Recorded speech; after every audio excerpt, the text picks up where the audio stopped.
one of my favorite stories is on my father's side.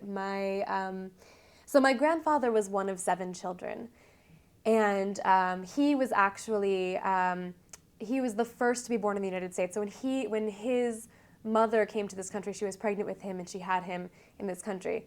His father passed away a couple of months after they came to the U.S. So his mother, whose name was Sophie Caplan. She wasn't Caplan yet. She was Sophie Moskowitz.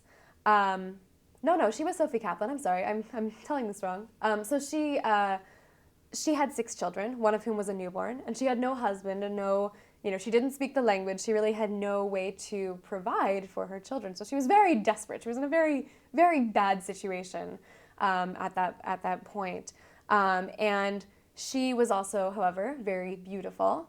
And she bumped into a young man on the street who promptly fell in love with her and pretty much on the spot decided to marry her 6 children at all and support them.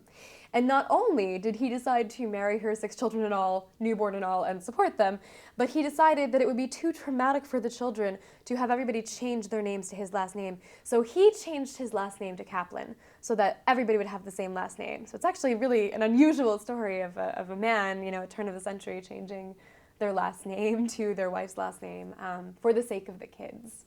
So he was, by all accounts, a wonderful, wonderful man. And then they had one more child together, the 7th sibling.